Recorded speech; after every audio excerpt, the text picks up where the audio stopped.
Hello दोस्तों, स्वागत है मेरे यूट्यूब चैनल पर। आज मैं लेकर आया हूँ कक्षा 10th क्लास के स्पेशल यानी कि जो भौतिकी विज्ञान है उसके सारे टॉपिक, जिसे अंत तक देखें। वीडियो को लाइक करें, शेयर करें तथा मेरे चैनल को सब्सक्राइब कर लें ताकि सभी आपको नोटिफिकेशन मिलता रहे। ठीक है, तो चलिए आज का जो टॉपिक है वह सबसे पहले भौतिक विज्ञान की जो शुरुआत होती है वह कहाँ से होती है। ठीक है, इसके पिछले वीडियो में बता चुके हैं, लेकिन अब देखना है कि भौतिकी यानी कि विज्ञान किसे कहते हैं। ठीक है, तो देखिए सबसे पहले भौतिकी यानी कि जिसको अंग्रेजी में क्या कहता है, फिजिक्स कहता है। यानी कि भौतिकी को अंग्रेजी में क्या कहता है, फिजिक्स कहता है। और यह विज्ञान की वह शाखा, यानी कि शाखा मतलब होता है भाग। क्या होता है? शाखा मतलब भाग होता है। तो विज्ञान की वह शाखा जिसके अंतर्गत पदार्थ तथा ऊर्जा और उनकी परस्पर क्रियाओं का अध्ययन किया जाता है उसे हम क्या कहते हैं, भौतिकी विज्ञान कहते हैं। ठीक है, जिसको अंग्रेजी में क्या कहता है, फिजिक्स कहता है।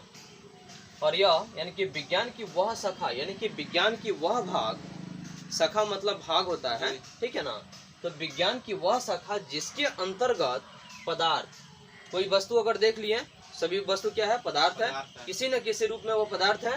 ठीक है, जबकि ठोस हो, द्रव हो या गैस हो, यानी किसी भी रूप में तो वो वस्तु क्या है, पदार्थ है। ठीक है, तो फिजिक्स यानी कि विज्ञान की वह शाखा जिसके अंतर्गत पदार्थ तथा ऊर्जा, ऊर्जा मतलब शक्ति होता है। ठीक है ना, ऊर्जा और उनकी परस्पर क्रियाओं के अध्ययन किया जाता है।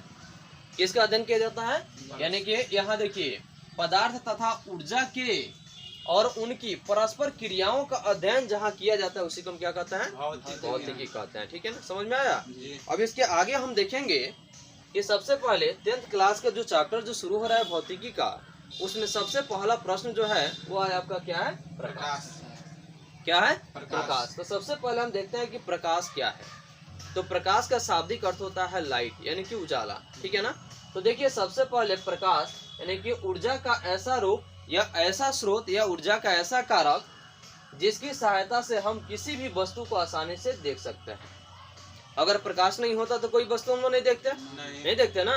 इसलिए प्रकाश यानी कि ऊर्जा का ऐसा रूप है जिसकी सहायता से हम किसी भी वस्तु को आसानी से क्या करते हैं, देख लेते हैं। उसे हम क्या कहते हैं, प्रकाश कहते हैं। ठीक है, तो देखिए प्रकाश अगर प्रश्न पूछे अंग्रेजी में इसको क्या कहते हैं, यानी कि प्रकाश को अंग्रेजी में हम लाइट कहते हैं। ठीक है ना, LIGHT यानी कि प्रकाश को अंग्रेजी में लाइट कहते हैं। तो प्रश्न पूछे कि प्रकाश क्या है, तो प्रकाश ऊर्जा का ऐसा रूप है जिसकी सहायता से हम किसी भी वस्तु को आसानी से देख सकते हैं। समझ में आ रहा है ना। चलिए अब अगला है प्रकाश स्रोत किसे कहते हैं, समझ में आ रहा है।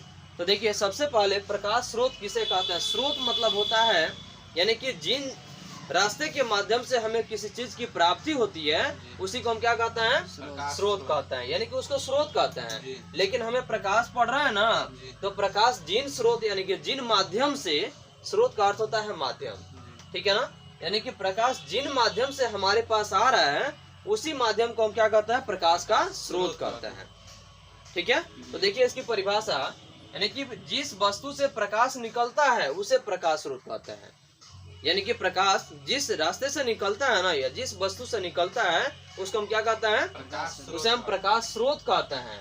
जैसे देखिए यह प्रकाश स्रोत हो गया। और प्रकाश स्रोत कितने प्रकार का होता है, दो प्रकार का होता है। पहला एक मानवीय या मानव निर्मित कहिए या मानवीय कहिए। ठीक है ना, क्या कहिए, यानी कि मानवीय कहिए या मानव निर्मित, कोई भी कहिएगा तो यह क्या हो जाएगा, यानी कि एक प्रकाश स्रोत हो गया और दूसरा आपका क्या हो गया, प्राकृतिक स्रोत हो गया।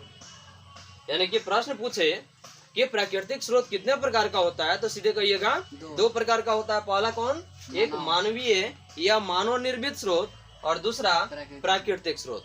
ठीक है ना, यानी कि मानव निर्मित जिसको मनुष्य बनाया है, और यह प्रकाश स्रोत क्या है, यह ऊर्जा का एक स्रोत है। क्या है, ऊर्जा का एक स्रोत है। प्रश्न अगर पूछे कि प्रकाश स्रोत क्या है तो सीधे बोलिएगा कि ऊर्जा का एक स्रोत है, यानी कि ऊर्जा का एक माध्यम है।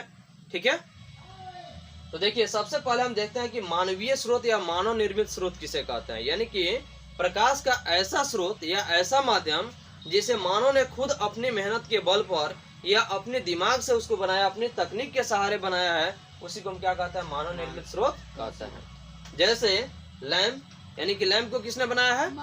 मनुष्य ने बनाया है, इसलिए वो क्या हो गया? मानव निर्मित हो गया। बल्ब यानी कि जलता हुआ बल्ब किसने बनाया है? मानव ने बनाया है ना, यानी कि मनुष्य ने बनाया है। तो मानवीय स्रोत जैसे लैंप हो गया, जलता हुआ बल्ब हो गया, टॉर्च हो गया, इस तरह से जितने भी लाइटें अगर आपके आसपास में दिखाई पड़ती है जो मनुष्य द्वारा निर्मित है, उसको हम क्या कहते हैं? मानवीय स्रोत या मानव निर्मित स्रोत कहते हैं। समझ में आया?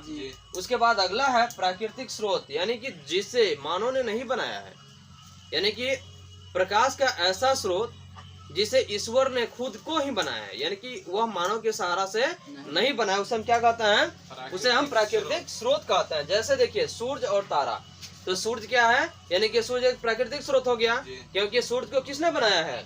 यानी कि प्राकृतिक ईश्वर द्वारा बन करके ये आया हुआ है। यानी कि स्रोत को, यानी कि ऊर्जा के स्रोत जो सूरज हो गया और तारा, इसको किसी ने नहीं तो बनाया है ना, यह यानी कि प्राकृतिक स्रोत में आ गया। कौन सा स्रोत है? प्राकृतिक स्रोत आ गया। ठीक है, देखिए उसके बाद देखते हैं अगला टॉपिक है आपका प्रदीप्त वस्तु, और दूसरा है आपका अप्रदीप्त वस्तु, यानी कि प्रकाश के स्रोत में ही आएगा। लेकिन देखिए प्रदीप्त वस्तु यानी कि वे वस्तुएं जो प्रकाश का उत्सर्जन करती है, उत्सर्जन मतलब निकालती है, यानी कि वैसे प्रकाश की वस्तुएं या वे वस्तुएं जिनसे होकर के प्रकाश स्वयं उत्पन्न होती है, उसे हम क्या कहते हैं? उसे क्या कहते हैं? उसे प्रदीप्त या दीप्तमान वस्तु कहते हैं। उसे क्या कहते हैं? प्रदीप्त या दीप्तमान वस्तु कहते हैं। जैसे सूरज, जलता हुआ बल्ब, मोमबत्ती, यह क्या हुआ? प्रदीप्त वस्तु हो गया। समझ में आया ना? यानी कि यह आपका प्रदीप्त वस्तु हो गया जो कि स्वयं प्रकाश का उत्सर्जन कर रहा है। समझ में आया?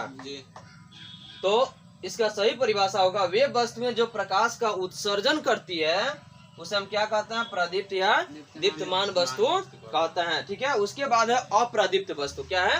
अप्रदीप्त वस्तु।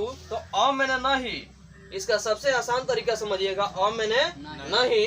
अप्रदीप्त वस्तु यानी कि वे वस्तुएं जो स्वयं प्रकाश का उत्सर्जन नहीं करती है, यानी कि वे वस्तुएं जो प्रकाश का उत्सर्जन स्वयं नहीं करती है, उसे हम क्या कहते हैं? अप्रदीप्त कहते हैं। समझ में आया? जैसे लकड़ी, ईंट, पत्थर, मिट्टी, कंकड़, ये सब क्या है आपका? अप्रदीप्त है, क्योंकि इससे तो प्रकाश उत्पन्न नहीं होगा ना। लेकिन प्रदीप्त में जैसे कि जलता हुआ बल्ब, सूरज और प्रकाश मोमबत्ती जो हुआ ना, यह तो प्रदीप्त हो गया क्योंकि इससे प्रकाश उत्पन्न हो रही है ना। लेकिन यहाँ से तो नहीं हो रही है ना, लकड़ी से तो नहीं होता है ना, ईंट से नहीं होता है, पत्थर से नहीं होता है। ईंट, बालू, पत्थर, कंकड़ जो भी है, यानी कि जो निर्जीव वस्तु है, निर्जीव तो यह भी है, लेकिन इसे प्रकाश उत्सर्जन होता है। लेकिन ईंट, पत्थर, बालू से प्रकाश उत्सर्जन नहीं होता है, इसलिए इसे क्या कहते हैं? अप्रदीप्त वस्तु कहते हैं। है समझ में? अगर कोई दिक्कत हो तो बोलिए। ठीक।